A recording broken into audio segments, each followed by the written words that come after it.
Good morning, everyone. Today I'll be presenting about TCP data transfer, one of the most important process in computer networks. TCP stands for Transmission Control Protocol. It is a connection-oriented and reliable transport layer protocol that ensures error-free, ordered, and complete delivery of data between sender and receiver.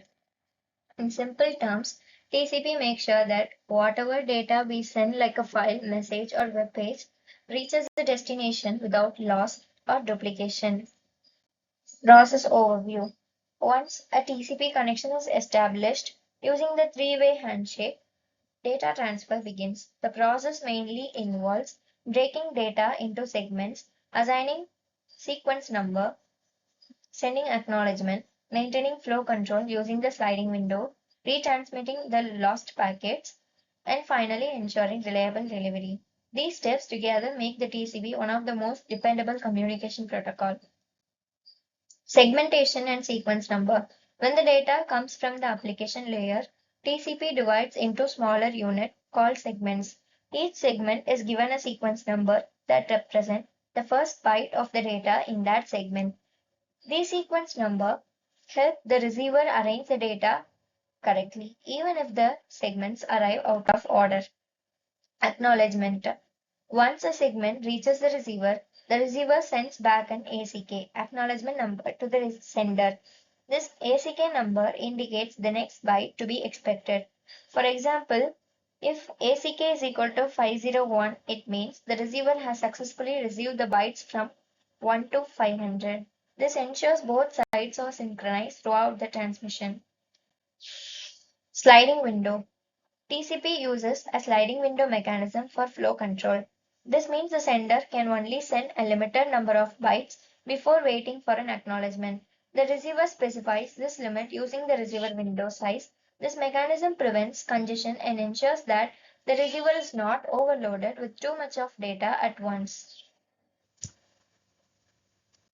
Retransmission. If an acknowledgement is not received within a certain timeout period, TCP automatically retransmit that segment.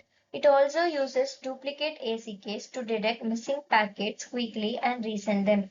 This feature is what makes TCP so reliable even in unstable network conditions. Example of data flow step: sender action receiver. Here, let us assume S is sender and R is receiver. If the sender sends the data, the sequence number is 1 to 1000 and the receiver acknowledgement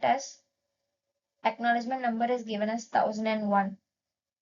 And the sender sends the data, the sequence number is 1001 to 2000 and an acknowledgement given by the receiver is 2001. Once the packet is lost, receiver sends duplicate ACKs. The sender retransmits the lost packets. ACK confirms delivery. This process ensures that no data is lost and everything stays in order.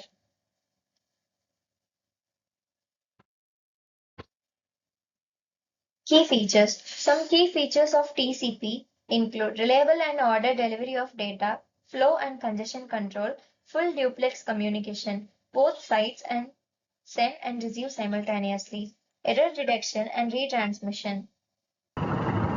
These features make TCP essential for applications like web browsing, email, and file transfer. To conclude, TCP ensures that data travels reliably, correctly, and in the right order between the sender and receiver.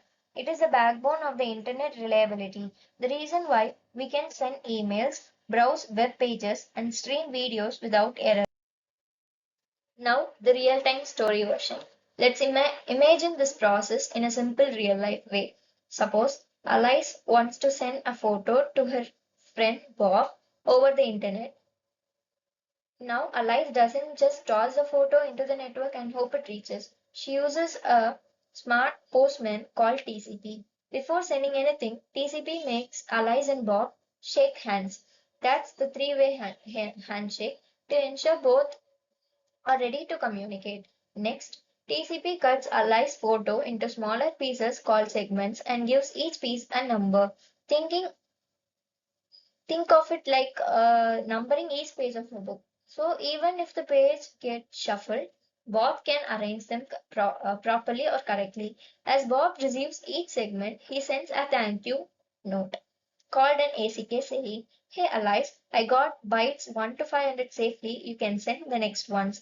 Now Alice doesn't send everything blindly. TCP uses a sliding window, meaning Bob tells Alice how much data he can handle at a time, maybe 3000 bytes, and Alice sends only that much before waiting for a response. If one of the ally segments get lost in the internet and she doesn't receive Bob's acknowledgement, she immediately resends that one missing piece. This ensures the data arrives perfectly and in order. So by the end, Bob receives the complete photo exactly as ally sent it. No missing parts, no duplication, no confusion. That's how TCP data transfer works. Just like a careful postman ensuring every message is delivered safely in the right order and without any loss.